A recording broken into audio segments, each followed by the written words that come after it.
राधे राधे दोस्तों, स्वागत है एक और नई वीडियो में। तो ये हमारे पास ब्लाउज का पीस है और इसके लिए लाइनिंग में हमने लिया है ये वाला अस्तर। तो दोस्तों इसमें हम करने वाले हैं 36 साइज ब्लाउज की ड्राफ्टिंग। तो चलिए सबसे पहले हम देखते हैं कि कपड़े को किस प्रकार से रखना है। ये देखिए दोस्तों, ये हमारा अस्तर का पीस है और हमने इसको प्रेस करके रखा हुआ है। तो इस तरह से आप दोहरा भाग करके रख लें। देखिए बहुत ही इजीली आप सारे पार्ट निकाल पाएंगे। तो ये जुड़ा हुआ जो हिस्सा है, यहाँ से इतने एरिया से आप बैक पार्ट निकाल लीजिए।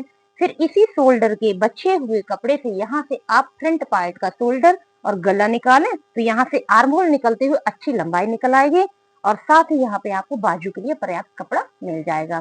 तो चलिए सबसे पहले हम यहाँ पर करते हैं बैक पार्ट, और जो कि है 36 साइज का। दोस्तों कटिंग करने से पहले आप पूरी नाप जरूर लिख लिया करें। इनका चेस्ट साइज 36 है, लेकिन इनका कमर का साइज 25 है।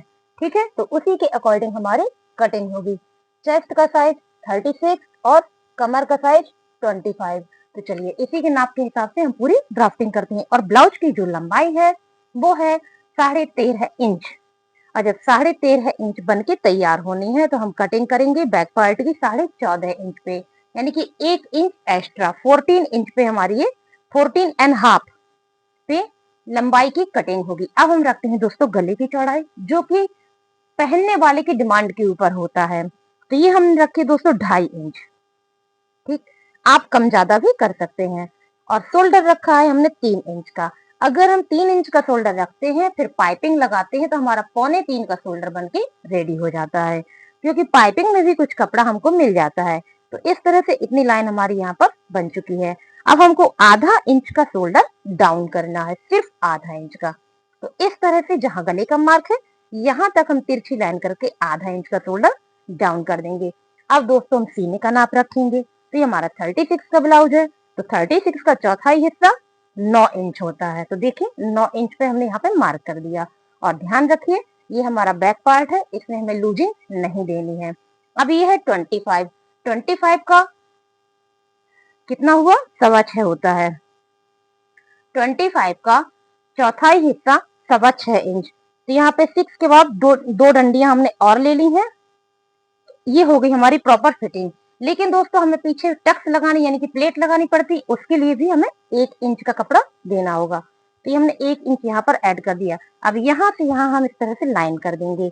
तो दोस्तों ये हो गई हमारी फिटिंग की लाइन। ये थोड़ा सा तिरछा हो गया, कोई बात नहीं, इसको इतना सा खिसका देते हैं। और 1.5 इंच हमें यहाँ पे मार्जिन देना है। ये आप अपने इच्छा के हिसाब से कम ज्यादा कर सकते हैं। तो यहाँ पे हमने 1.5 इंच कर दिया है। अगर आपका कस्टमर बोलता है कि थोड़ा सा और कपड़ा बचा दीजिए कभी ढीला करने के लिए, तो आप यहाँ पे ज्यादा ऐड कर सकते हैं। अब बनाएंगे हम आर्म होल। तो आर्म होल बनाएंगे हम दोस्तों यहाँ पर 6.5 इंच का, और फ्रंट वाला बनाएंगे 6 इंच का। आधा इंच का फ्रंट वाला हमारा कम रहेगा। और इस तरह से हमने 6.5 इंच पे निशान लगा दिया। आप सोच रहे होंगे तो बहुत लंबा है, तो ब्लाउज का ये वाला हिस्सा कम हो जाएगा। नहीं होगा दोस्तों, बहुत ही परफेक्ट फिटिंग पे निकल के आएगा। अब हमें क्या करना है, यहाँ पे गहराई देनी है, तो उसके लिए सही नाप लेनी बहुत जरूरी है। अगर आप थोड़ी सी भी लापरवाही करते हैं तो यहाँ पर एक्स्ट्रा कपड़ा हो जाता है, जिसकी वजह से यहाँ पे चुन्नटें आने लगती हैं। तो मेजर टेप को इस तरह से रख के हम इसका सेंटर मार्क निकाल लेंगे। ठीक, अब इस कॉर्नर से फिटिंग तक का सेंटर मार्क निकालेंगे। तो दोस्तों ये लाइन हमको हल्की सी तिरछी लग रही है, जो कि ऐसे जानी चाहिए। खींचने में थोड़ा सा तिरछी हो गई थी, कोई बात नहीं, हमने उसको सुधार दिया है। और यहाँ पर हमने इस तरह से ये मार्क लगा दिया। अब ये और ये 2 मार्क हमको मिल गए हैं, और इन्हीं के हिसाब से हमें यहाँ पे लाइनिंग करनी है। तो पहले हम यहाँ पे ये जो कॉर्नर है इसमें 1 इंच ऊपर की ओर इस तरह से निशान लगा देंगे और ड्रेस करते हुए आर्म होल बना देंगे। तो ये देखिए दोस्तों कितने ही इजीली तरीके से हमारा यहाँ पर आर्म होल बन गया है। और ये जो लाइन यहाँ पे एक्स्ट्रा हो गई थी, इसको हमने रिमूव कर दिया है। तो इस तरह से हमारा बैक आर्म होल बन गया। अब बनाएंगे दोस्तों गला। तो गले का पॉइंट हमारा यहाँ तक था, ठीक है। तो हम लंबाई पहले यहाँ से यहाँ तक ही नाप लेंगे। तो हमें लंबाई चाहिए 10 इंच की। तो इस तरह से हमने देखिए 10 इंच पे यहाँ मार्क कर दिया। बहुत ही सरल तरीका है और एक बार में ही आपको समझ में आ जाएगा। ये 2.5 है, तो हमें यहाँ चौड़ाई नहीं बढ़ानी है, तो हमने यहाँ पर भी 2.5 कर दिया है। और बस आपको एक लाइन ड्रॉ करनी है, ये देखिए। अब आपको यहाँ पे गोलाई देनी है, उसका भी प्रोसेस देख लीजिए। इस कॉर्नर से ऊपर की ओर आप आधा इंच मार्क करिए, यहाँ पर आप 2 इंच मार्क करिए, यहाँ पर आप 2 इंच मार्क करिए। तो ये देखिए इस तरह से आपको इतने मार्क मिल गए। ठीक है, अब ये हिस्सा बचा दोस्तों, यहाँ पे आपको टक्स लगानी है जिससे आपकी परफेक्ट फिटिंग आए। लेकिन आप कहाँ पे लगाएंगे, जगह भी तो पता होनी चाहिए। ये जो हमारा शोल्डर है, इसमें मेजर टेप को इतना ऐसे रख दीजिए और इसका आधा हिस्सा निकाल लीजिए। अब यहाँ से यहाँ तक की आप दूरी नाप लीजिए। जो भी निकल के आए इस तरह से मेजर टेप को पकड़िए और यहाँ रख दीजिए। ये मिल गया हमें। अब यहाँ पे हमें आधा इंच इस तरफ लेना है और आधा इंच इस तरफ लेना है। ये दोस्तों हम क्यों कर रहे हैं, क्योंकि इनका कमर का साइज बहुत ही कम है। अगर हमने उस तरफ खिसका दिया तो बहुत जगह कवर हो जाएगी। ठीक है, जब कमर का साइज हमारा बहुत कम होता है तो हम आधा आधा इंच आगे पीछे कपड़ा लेते हैं उस सेंटर पॉइंट से। और अगर हमारी कमर का साइज चौड़ा होता है तो हम इस पॉइंट से आगे की ओर 1 इंच बढ़ा देते हैं। तो इसको जरूर याद रखें।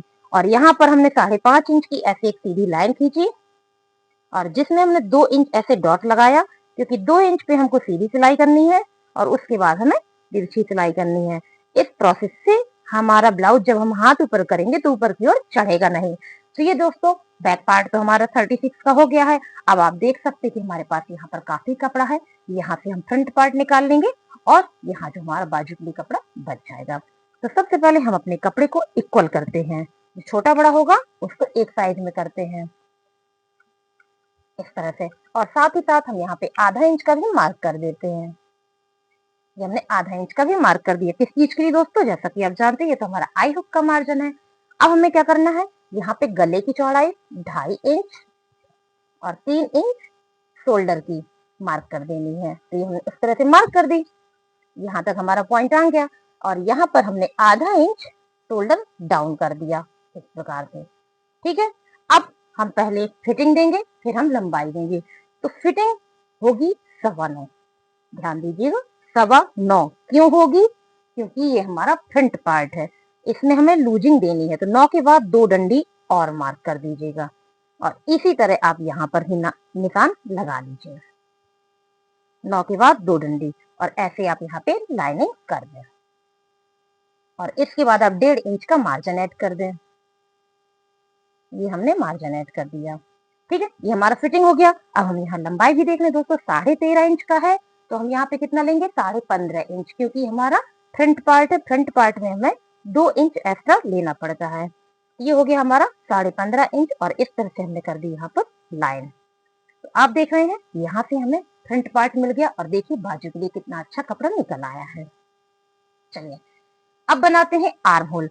तो बैक वाला हमने बनाया था 6.5 का, ये बनाएंगे हम 6 इंच का। इस तरह से देखिए 6 इंच पे हमने यहाँ पे डॉट लगाया है और एक चौकोर बॉक्स बनाएंगे। इस तरह से हमने यहाँ पे चौकोर बॉक्स बना दिया है और इसमें भी हमें राउंड शेप देने के लिए वही टेक्निक अपनानी है जैसे कि हमने बैक पार्ट में किया था। इसका हमने ऐसे सेंटर मार्क लिया, निशान लगाया और यहाँ से फिटिंग तक का लिया ऐसे और इसमें भी निशान लगाया। अब इस कॉर्नर में ऊपर की ओर आपको 1.25 इंच पे ऐसे मार्क करना है और देखो बहुत ही आराम से आप यहाँ पे शेप दे दीजिए। ये आपका फ्रंट आर्म होल बनके तैयार हो गया। अब बनाएंगे गला। ये जो हमारा पॉइंट है ये गले की चौड़ाई है। अब यहाँ से हम लंबाई ले रहे हैं, 6 इंच की हम लंबाई ले रहे हैं दोस्तों और जो 2.5 था वही 2.5 हम ऐसे मार्क करके बॉक्स बना देंगे। ये हमने इस तरह से बॉक्स बना दिया और यहाँ पे आधा इंच इस तरह से, 2 इंच ऐसे दोस्तों। बहुत ही सरल है, एक बार आप ध्यान से देखें तो। और ये कर दीजिए राउंड शेप। तो ये देखिए हमारा गला तैयार हो गया। अब हमको बना, इनकी जो बेल्ट है वो बन के तैयार हो रही 11.5 इंच पे। जब 11.5 पे बन के तैयार हो रही है तो मार्किंग हम करेंगे 12.5 इंच पे। यहाँ पे हमने 12.5 इंच पे इस प्रकार से एक सीधी लाइन खींच दी है। ठीक है, अब हमें इसमें एक शेप देना है ताकि बेल्ट को यहाँ पे नोक मिले और ब्लाउज को एक शेप मिले। तो यहाँ पर हमने 1.5 इंच ऊपर की ओर इस तरह से मार्क किया है और यहाँ पर हमने 3 इंच मार्क किया है और इनको ऐसे मिला देना है और आई हुक वाली में हम सीधे रखेंगे। और यहाँ पर हमने आधा इंच मार्क किया है और यहाँ पर हमने 3 इंच मार्क किया है और इसको हमने इस तरह से मिला दिया। तो आप देख रहे हैं एक हमारा बेल्ट का शेप क्लियरली हमको मिल गया है। अब हमें बनानी है टक्स। तो दोस्तों कमर का साइज है इनका 25, जिसका चौथाई हिस्सा होता है 6.25 इंच। तो ये है हमारा 6.25 इंच, ये इनकी कमर की नाप है और ये 1.5 इंच हो गया मार्जिन। ठीक है। लेकिन जो इनका बेल्ट का साइज, जहां पे इनकी बेल्ट की सिलाई होती है, उसकी गोलाई दोस्तों आ रही है इनकी 26.5 इंच की। ठीक है। कमर है इनकी 25, लेकिन यहाँ का राउंड शेप इनका आ रहा है 26.5। तो उसी के हिसाब से हम यहाँ पे मार्किंग करेंगे। तो सबसे पहले तो हमने यहाँ पे 6.5 कर दिया है, फिर हम 1 पॉइंट और ऐड कर देंगे तो हमारी नाप निकल आएगी। इसके बाद जो हिस्सा बचा है इसको आप इस तरह से नापिए और वही चीज आप यहाँ पर रख दीजिए। ये देखिए, सीधा सा लॉजिक है। एक चीज आप अच्छे से समझिए कि जो आपकी बेल्ट की सिलाई की नाप होती है उसका आप चौथाई हिस्सा आई हुक के यहाँ से यहाँ तक रख दीजिए। फिर जो कपड़ा आपका बचा उसको नाप के प्लेट का निशान लगा दीजिए। तो जो बच रहा है उतने की ही हम सिलाई कर देंगे। तो ये कपड़ा हमारा सिकुड़ जाएगा अपने आप इस तरह से, और हमारे ब्लाउज में एक परफेक्ट शेप आ जाएगा इस तरह से। देखिए, और ये हमारा बन जाएगा एक पफ। सीधा सा लॉजिक है और कोई विशेष बात इसमें नहीं है। जहां पे बेल्ट की सिलाई होती है वहां की नाप जरूर लें और उस नाप को आप यहाँ पे रखें। जो हिस्सा बचे उसकी आप टक्स लगा दें। अब दोस्तों इन दोनों के बीच में हम एक निशान लगाएंगे जिसको हम कहेंगे सेंटर मार्क। तो इस तरह से हमने यहाँ पे सेंटर मार्क लिया और इसी लाइन पे हम यहाँ पर 2.1 की एक सीधी लाइन खींचेंगे जिसके सहारे हमारी ये टक्स बनेगी। ठीक है। अब यहाँ से ये तो हमारी मेन टक्स यहाँ पर तैयार हो गई जिससे हमारा पफ बनेगा। अब यहाँ से यहाँ का आप सेंटर मार्क लेंगे आई हुक वाली टक्स लगाने के लिए। तो इस तरह से हम यहाँ पर देखिए, ये लिया हमने सेंटर मार्क, और जो आई हुक की लाइन थी यहाँ से आप 2.5 इंच की एक सीधी लाइन खींचते हैं। 2.5 इंच की दोस्तों क्यों खींची? क्योंकि यहाँ का मार्किंग हमारा 3 इंच का था। जो आपकी ये टक्स होगी इससे ये वाली टक्स आधा इंच आगे की ओर होनी चाहिए। और दोस्तों कमर का साइज कम है, चेस्ट का साइज ज्यादा है, इस हिसाब से हमको 1 2 3 इन टक्स में कपड़ा थोड़ा ज्यादा लेना होता है। इसके लिए तो नाप मिल जाती है, पर इधर 1.25 इंच और इधर 1.25 इंच लेने से हमारी फिटिंग परफेक्ट आती है। तो यहाँ पे आप इस प्रकार से मार्किंग करिएगा कि आपका 1.25 इंच कपड़ा चला जाए सिलाई में। अब साइड टक्स की बारी आती है। दोस्तों ये वही साइड टक्स है जिसकी वजह से हमारे आर्म होल सिलते समय छोटे बड़े हो जाते हैं। तो यहाँ से यहाँ हमने 1.5 इंच ऊपर की ओर निशान लगाया और इस तरह से मेजर टेप को रखा 5.5 इंच पे, और एक हमने ऐसे तिरछी लाइन खींची जिसका डायरेक्शन इसकी तरफ है। ठीक है। फिर यहाँ पर हमने आधा इंच ऐसे मार्क किया और इसको ऐसे जोड़ दिया। अब चलिए बनाते हैं आर्म होल। एक बात और सुन लीजिए, इसमें हमारा चला गया आधा इंच का कपड़ा। जब हमारा यहाँ पे आधा इंच का कपड़ा सिल जाएगा ये आर्म होल नीचे की ओर चला जाएगा। तो सिलते समय हमें इसको कट करना पड़ता है जो कि एक प्रॉब्लम हो जाती है। तो इसके लिए हम लोग क्या करते हैं, इस वाले बैक आर्म होल को पहले से ही आधा इंच ज्यादा कटिंग करते हैं। अब चलिए हम बनाते हैं आर्म होल टक्स। ये जो कॉर्नर है इस कॉर्नर में हम इस तरह से मेजर टेप को रखेंगे और ये जो गोलाई है इसमें ऐसे सेट करेंगे और 2.5 इंच की एक सीधी लाइन खींचेंगे। ज्यादातर इस वाले और इस वाले टक्स की लंबाई सेम होती है और यहाँ पर हमने 1.25 इंच ऐसे कवर किया। तो दोस्तों 36 का फ्रंट और बैक दोनों हमारा यहाँ पर बन चुका है और ये है बाजू। चलिए बाजू भी बनाते हैं। इस तरह से हमने इसको फोल्ड किया। ठीक है। और फोल्ड करते समय ध्यान दें कि जुड़ा हुआ हिस्सा ऊपर की ओर, खुला हुआ हिस्सा नीचे की ओर होना चाहिए। खुला हुआ हमने अपनी ओर लिया है, जुड़ा ऊपर की ओर लिया है और यहाँ तक आ रहा है हमारा कपड़ा। ठीक है। हम नापे कितनी लंबाई हमको मिल रही है। और दोस्तों ये जो चौड़ाई है ये हमको कितनी लेनी होती है, जितने हमारे बैक आर्म होल की लंबाई हो उससे आपको 1 इंच ज्यादा लेना है। तो बैक आर्म होल की लंबाई थी 6.5, हमको चाहिए 7.5, तो हमारे पास ज्यादा ही है, कम नहीं है। तो चलिए अब बनाते हैं बाजू। सबसे पहले हम लंबाई नापे। ये देखिए 8 इंच है तो हमारी 7 इंच की बाजू बनके तैयार हो जाएगी। तो चलिए एक काम करते हैं, आधा इंच यहाँ पे सिलाई का मार्जिन लगाते हैं, आधा इंच यहाँ पर भी सिलाई का मार्जिन लगाते हैं और कर देते हैं इस प्रकार से एक लाइन। अब इसमें आपको कितनी गहराई देनी है, ठीक, यहाँ से यहाँ कितनी गहराई, तो यहाँ से यहाँ आपको देनी है 3 इंच गहराई। तो हमने 3 इंच पे एक लाइन और खींची। अब हमें ये देखना है कि हमारी सिलाई कितने पे होनी है। तो सिलाई होनी 6.5 इंच पे, जितना हमारा बैक आर्म होल है। तो 6.5 इंच पे हमारी यहाँ सिलाई होगी, तो यहाँ पर भी हम ऐसे एक लाइन खींच देंगे। ठीक, ये हो गया हमारा सिलाई का पॉइंट। उसके बाद हो गया हमारा मार्जिन।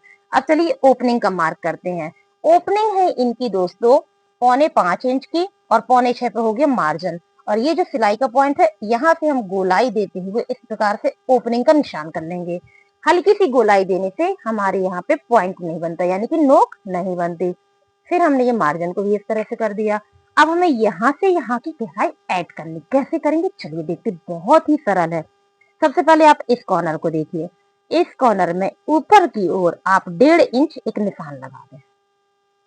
ठीक, ऐसे तिरछा में 1.5 इंच एक निशान लगा दिया। अब यहाँ पे आखिरी लाइन पे हमने 1 इंच लगाया और ये दूसरी लाइन जो है इसमें हमने 4 इंच मार्क किया है। यहाँ से यहाँ 1.5 इंच, यहाँ से यहाँ 4 इंच, यहाँ से यहाँ 1 इंच, बस आपको मिला देना है। ये देखिए कितने आसान तरीके से आपकी बाजू की गोलाई यहाँ पर बन गई। अब हमें फ्रंट पार्ट वाली गहराई देनी है। उसके लिए एक निशान ये है, एक निशान ये है, और यहाँ बीचों बीच से ये जो कॉर्नर है, यहाँ से 1 इंच हमने ऊपर की ओर और लिया तो एक निशान और मिल गया। अब यहाँ सेंटर मार्क में आपको 1.25 इंच ऐसे रखना है और इस तरह से गोलाई कर देनी है।